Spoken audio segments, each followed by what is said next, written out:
Let's thank our worship team for leading us this morning. It's great to see all of you here this morning. Don't get too close, you know. Thanks, Dave. Welcome. It's great to be with you this morning. My name is Mac. I'm one of the pastors on our team here at Crosspoint. I'm excited to be with you this morning. We are going through the book of James. We're in a series right now called A Faith That Works. And we chose this series and this title because throughout the book of James, God invites us into a faith that actually does work. A faith that goes beyond just believing things to actually doing things in the way of Jesus. Dan White Jr. recently said this. He said, "I don't love the term, quote unquote, believers to refer to Christians." He says, here's why. It's too associated with right belief, but not actively following the words and the way of Jesus. And see, what James invites us into is to become people who actually live out the words and way of Jesus together in community, and that's what we're about as a church. Amen? All right. So I want to jump into today. I asked a community time question intentionally this morning. It was, have you ever broken a bone? I'd love to hear maybe a few answers. Just shout out an answer if you've ever broken a bone. What's that? Twice. I met someone in the back who broke his leg like 8 times. Anybody else? Crazy story? Dave? Oh, a tree broke your nose. Watch out. I've never broken a bone. Knock on wood. I've had some painful surgeries, but I've never broken a bone. My wife, Josie, she broke her toe and her tailbone doing gymnastics. My oldest son, Tig, broke his leg falling off a bed when he was like 2 years old. My middle son, Kier, he broke his nose jumping on a bed when he was like 2 years old. So we don't do beds anymore in our home. We just sleep on the floor. That's a joke. But, you know, when you're raising boys, there's these moments where you just want to bubble wrap your entire house because it feels like they're just a hazard to themselves. Think about a broken bone for a moment. It's when your bone fractures in some way, and there's varying degrees. So you've got a hairline fracture, you could have a partial break, you could have a full break, which is the worst. But usually there's a bone, it's designed to be strong and one piece. It gives your body structure. And when it breaks, man, it's painful and you need medical attention. A couple years ago, my mom, on Christmas Day, I don't know, what's this bone called, the one in the arm? Humerus. The head of her humerus shattered in her shoulder. And that was painful and required medical attention, right? So my point is simply this, that we live in a broken and fractured world. And there's like hairline fractures and partial breaks everywhere, but there's some significant breaks, and I'd name them like this. There's a break in our relationship with God. Instead of doing life with God and drawing on God for all that we are, we try to do life independently of God and kind of build our own empires, right? We have a broken relationship with ourselves. Rather than being like whole human beings, we have these distorted ways of viewing ourselves and relating to ourselves. We have broken relationships with one another. We're sinful people that keep crashing into people, and so there's relational fractures. We're hurt people, so we hurt people, and other people are hurt people, and they hurt us. And then our relationship with the world itself is broken. Rather than caring for creation and tending to it the way God designed, we sort of exploit creation for our own benefit. You guys tracking with this? So I want to just give us an idea of big picture. We live in a broken and fractured world. There's broken lives. There's broken relationships. We live in a conflicted world. There's interpersonal conflict. There's local conflict. There's global conflict. But see, the good news is that God's not content to leave the world in that state. He continually moves toward the brokenness of the world, and he did this supremely in Jesus. He moved toward, at the perfect time, God took on flesh in Jesus, showed us how to live, died on a cross to defeat the power of sin, rose from the grave, and he did this to make all things new. All these fractures, he did this to bring healing and wholeness. But here's the thing. He chooses not to do it by himself. He invites his people to be part of his healing and restorative work in the world, to be part of resetting these fractures and making things whole again. And I give you this big picture because without that big picture, you won't understand the context of our passage for today. If you ask the question, what is God up to in the world? We've got to understand God's at work making all things new, and he invites us, his people, to be part of that work. And so here's our big idea for today. If there's like one key idea I'd love for you to take away, it'd be this. When we, the people of God, embody the wisdom of God, the result is the shalom of God. I'm going to say that again. When we, the people of God, so the church, followers of Jesus, embody the wisdom of God, live out God's ways, embody Jesus' teachings in the world, the result is the shalom of God. Now, the word shalom, it's the Hebrew word for peace. It occurs 397 times in the Old Testament. And it literally refers to wholeness or completeness. It refers to justice and righteousness, to collective harmony and flourishing. It has to do with the right relationship of everything. When everything's operating according to God's love-filled design, when God's kingdom is coming on earth as it is in heaven, and when we, the people of God, the church, embody God's ways in the world, live out the way of Jesus, the result is the very shalom of God that results in a harvest of right relatedness, right relationship with God, with ourselves, with other people, and the world. So I want to jump into our passage. We're in the last two verses of James chapter 3 this morning, the last two verses. James has been talking about two different kinds of wisdom, and this is like his ending statement about this conversation he's having about how to live out God's wisdom. And here's what he says.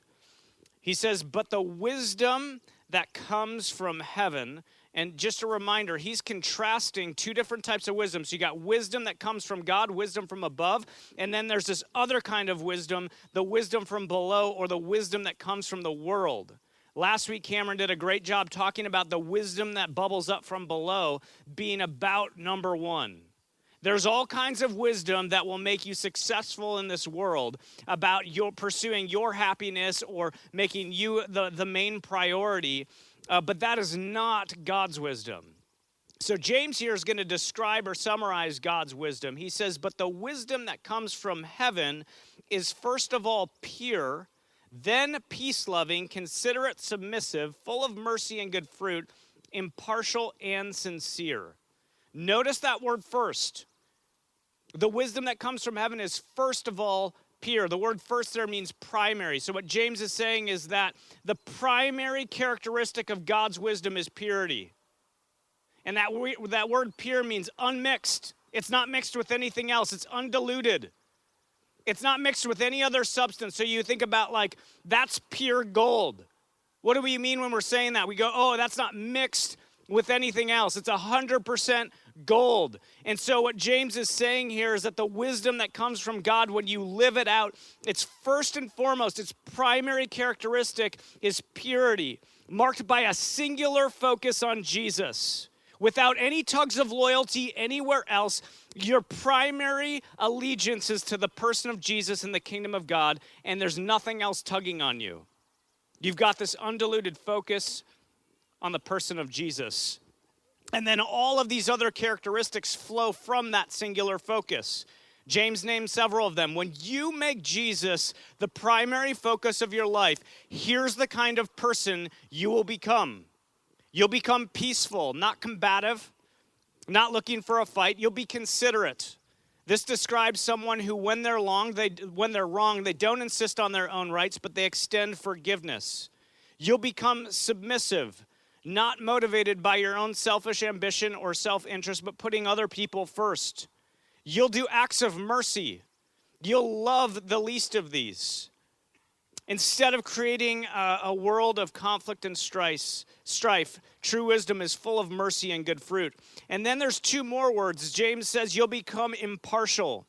This word literally means not making distinctions. In other words, you'll stop judging people. You'll stop creating us versus them categories, and you'll eliminate all social prejudice from your life. And finally, you'll be sincere. You'll be free of any hypocrisy. The word there literally means not playing a part. So James is naming, here's what the wisdom of God looks like when you live it out. Here's the type of person you'll become. And then he says in verse 18, he says, peacemakers who sow in peace reap a harvest of righteousness. So this is James' concluding statement on this section on wisdom.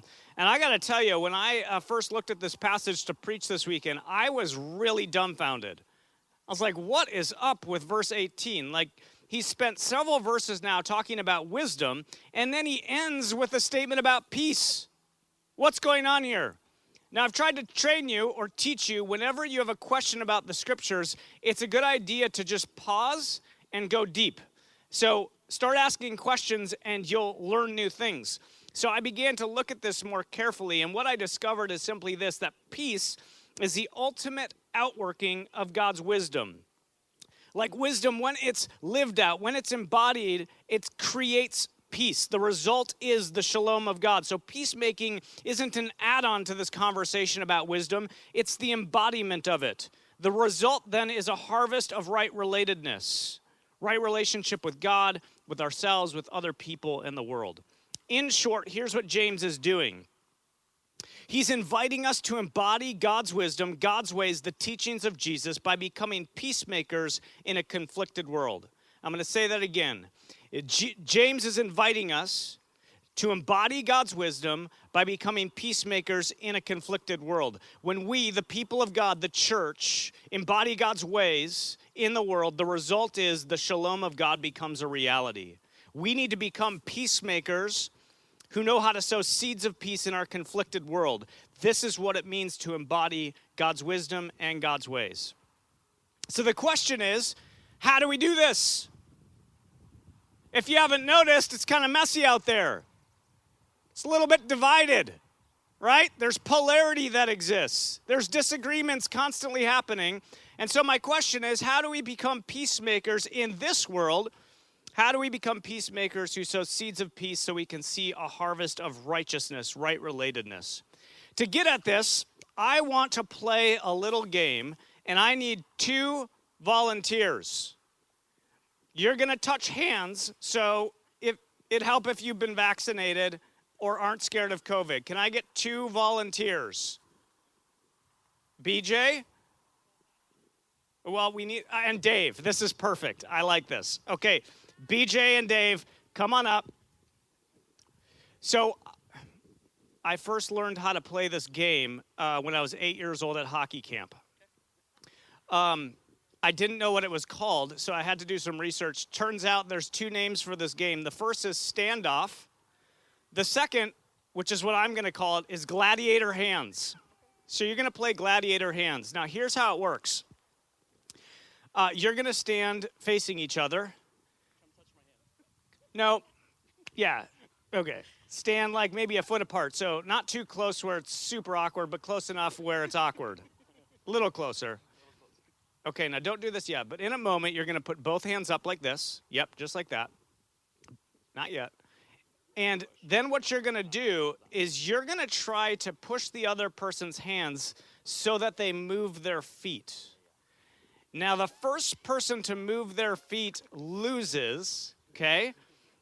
First person to move their feet loses. The person whose feet stay where they are wins. Your goal is to knock the other person not off their feet, but off of their standing position. What if I fall down and my feet are still where they are? That doesn't count. You've got to stay standing. Is it a contact and push, or is it a... It's a slap. Okay, that's what I thought. Yeah, but, okay, hold on. Just relax. Dude, the intensity up here is serious.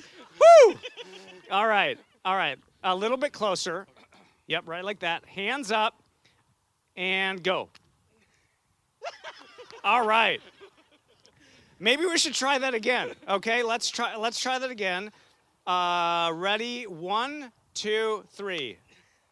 I'm solid. All right. Winner, BJ Burns. Thank you guys. Oh, we can do 2 out of 3. Yeah, you guys want 2 out of 3 match? All right. Here we go. 1. Hold on. Let's get ready to rumble. 1, 2, 3. All right. Dude, you get some extra pulled pork. All right. This has a purpose, believe it or not. Okay? So just follow me here. We live in a conflicted and polarized world where there's division and strong emotions and opinions.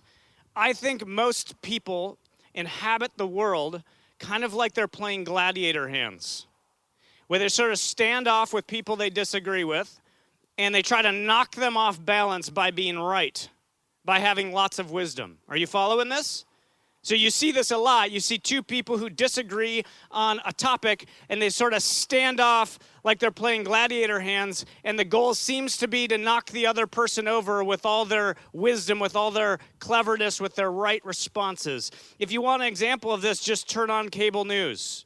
They actually arrange like verbal gladiator hands every day, and you get to watch entertained as two people kind of try to outdo one another. Yeah? All right, so you guys are kind of getting the image, and this is the exact opposite of God's wisdom and God's ways in the world. This is the exact opposite of what James has been talking about. It's not a wisdom where we try to win. It's not a wisdom where we try to come out on top, where we're about our own self-interests and our own ambition, a me-first type of wisdom. But if you're going to embody God's wisdom, the wisdom that comes from above, you have to come from below, with humility and love and meekness. So just listen again to these descriptors that James gives about the very wisdom of God and living it out. He says the wisdom that comes from heaven is first of all pure, peace-loving, considerate, submissive, full of mercy and good fruit, impartial and sincere. And so when you make your singular focus in life, living and loving the person of Jesus, the result is you become a person who is peaceful, who's not trying to domineer and coerce and win, but is seeking shalom. You become considerate. When other people wrong you in a conversation, you extend grace and forgiveness. You become submissive. You're not driven out of selfish ambition, but rather you look out for the needs of other people. You're full of mercy. You produce good fruit. You're impartial. You don't thrive on making judgments or distinctions. You know how to create an us without a them, rooted in the person of Jesus. And you're free of all hypocrisy. There are two ways that people play the game gladiator hands that isn't very fun to watch. All right? And these two ways that people can play gladiator hands, I think, gives us a picture or an image of two ways that conversation with people we disagree with doesn't go very well. Are you following me? And by doesn't go very well, I mean it doesn't produce the shalom of God. It doesn't produce a kingdom fruit. So the first one, and it's kind of the one we just witnessed, not to call out BJ and Dave, but it's the way of domination. All right, so some people, when they play gladiator hands, this typically happens when you have two guys who are really competitive and slightly aggressive, okay? What happens is they sort of face off with one another, and you can sense, like, the energy between, like, they want to win. And typically what happens is they both try to push at each other with, like, full force right away, and the result is this giant collision where both of them lose their footing. Did that not just happen? Yeah? The reason why that's not super fun to watch is because it doesn't last very long. It lasts like 2 seconds, right? Now follow me. This is how some conversations in our culture go. Two people who disagree on something sort of face off. Both of them try to hit the other person with the full force of their argument. And the result is this massive collision, and the conversation lasts about how long? 2 seconds. There's no mutual learning. There's no mutual growth. There's no transformation. Both people just walk away upset and angry and still thinking that they're what? Right. And probably rehearsing some zingers and one-liners in case they play standoff again, right? This is what we could call a closed conversation. You've got two people who really aren't open to hearing from the other person. They're only about sort of making their voice known. They're entrenched in their own viewpoints, and you see this giant collision. It's a closed conversation. Now, the other way that gladiator hands really stinks to watch is like this. If the first one is kind of a way of domination, the other one I would call passive niceness. So this is what happens when you get someone, playing gladiator hands, and instead of like being aggressive or trying to win, they just are super nice. They end up not playing gladiator hands. They play a game called soft hands. They just stand there with a smile on their face. They don't really push on the other person because that would be mean, right? Or too aggressive. And when the other person pushes on their hands are so relaxed, it just kind of absorbs whatever is thrown at them. Here's why that's not a fun game to watch. It could last forever. It never ends. This is another way that people can engage difficult conversations in our culture, or better yet, avoid engagement altogether. Rather than engage in real dialogue or discussion, they just sort of avoid the conversation. And when that's not an option, when they find themselves in context with someone else who's sharing their opinion about something controversial, they just kind of smile, and they're pleasant, and they sort of absorb that other person's opinions without really engaging or without really any real substantive dialogue. Now, the nice thing is you don't have a full collision, and it doesn't blow things up. But in the end, it's really the same result, isn't it? You have two people, one who shares their opinion forcefully, the other person doesn't really interact, and both people walk away still thinking they're what? Right. The only difference is the person who shared their opinion didn't receive any pushback. They didn't have a dialogue partner. And the person who is passively nice, underneath that smile is still disagreement, irritation, annoyance, and frustration, right? No growth, no learning, no transformation. What I want us to notice is that this passive niceness is just another way of being closed. It's still a closed conversation. I grew up in Minnesota. We have an expression in Minnesota nice, and it describes this dynamic. When someone says something or does something that's rude, instead of being real and honest and genuine, you put a smile on your face. But make no mistake about it, those Minnesotans underneath the smile, they're irritated with you, all right? And they're Vikings fans, so, All right, so what I'm naming is there's kind of two ways that doesn't lead to the shalom of God, doesn't produce this result. One is the way of domination. The other one is just being passively nice. And so I want to propose a third way, and I think it's the way that James is talking about embodying God's wisdom. But it's simply this. It's the way of tension. It's learning how to live in tension. We need to live in the tension of facing other people that we disagree with, but not with competitive aggression or with fake niceness. We don't try to dominate other people with the rightness of our viewpoints or opinions, but neither do we remain passively pleasant or disengaged. Rather, we actually engage with people we disagree with. We stand off, seeking to learn and grow through honest dialogue, genuine give and take, genuine push and pull, which is when you play gladiator hands, the most fun is when there's push and pull and the game lasts more than 5 seconds, right? Shalom doesn't come when we dominate others. There's never been a result of that happening. This was ancient Rome. Rome, if you study history, they came in with all this brute force, conquered everybody, and then called it peace. The Pax Romana. It wasn't peace. It was just domination. When you try to dominate other people, the result will not be peace. It will not be mutual flourishing or right relationship. But shalom also doesn't come when we pretend with others. Keeping the peace is different than making peace, friends. Keeping the peace is often about denying that conflict or disagreement even exists.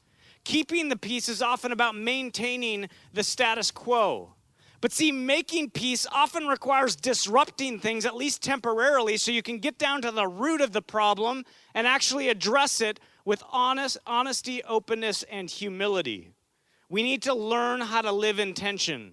If we're going to be a church that embodies God's way in the world, in this polarized, conflicted, divided world, we're going to need to learn how to become peacemakers.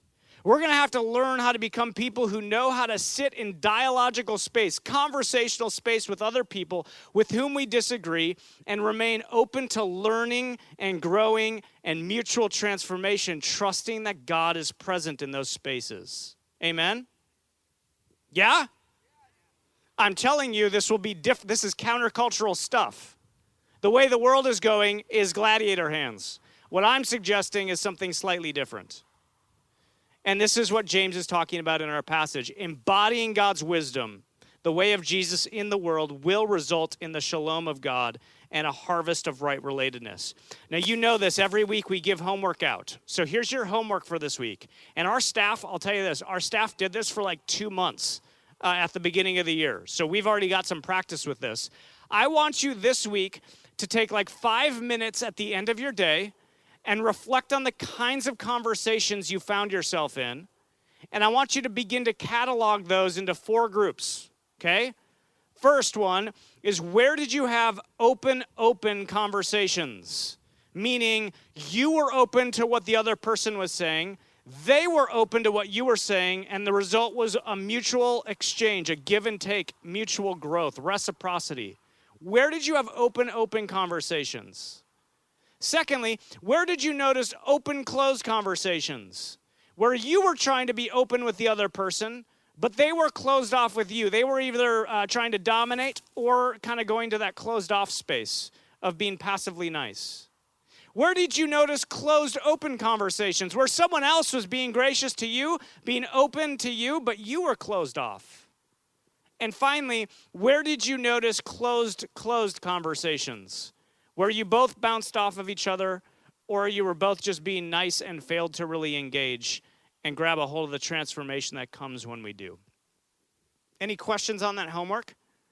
I'm telling you, if you map out your conversations for the next month, you will learn a whole lot about the people around you and how they're orienting to the space and conversations they're in. You'll understand yourself in a new way. And my hunch, at least this is what God did for me, he opened up some new growth for me as well. Some new areas of how I could inhabit spaces with people that lead to shalom. God's kingdom coming on earth as it is in heaven. That's all I have this morning. I want to give a few details about the pig roast. So we're going to be eating. The food will be inside. There's a bunch of tables set up inside, so you can eat there or you can come outside. We're going to start in about 5 minutes, and here's why. If you have something that you brought that you need to retrieve or get out of the coolers and set out on the table, we want to give a few minutes for everybody to get set up, and then we'll make our way through the lines. We've got bounce houses on the side for the kids. We have some yard games we're going to play. The vision behind this, you guys, is that coming out of the pandemic, so many people feel disconnected. They feel disconnected from church community, and we want to be a connected community. So please, linger. Get to know people that you don't recognize. This is a place where we want everyone to be known, and that starts with knowing each other's names and creating spaces like this. So I encourage you to lean in this afternoon. Let me pray for today and for this food. Another shout out to Kevin, pulled an all-nighter cooking the pig. Kevin, thank you so much, dude. The Blancs donated the 2 pigs. Thank you so much, you guys. Such gifts to us. God, we thank you for today. We want to be peacemakers who learn how to sow seeds of peace so that we can see your shalom take root in our lives and in our communities. We thank you once again for this beautiful day. Thank you for the gift of today, and we thank you for this food. Bless our time together as a community. May relationships form. May new relationships form. May existing relationships go deeper. May you knit us together as a community who looks and loves like you. For we ask it in Jesus' name, and all God's people said, amen.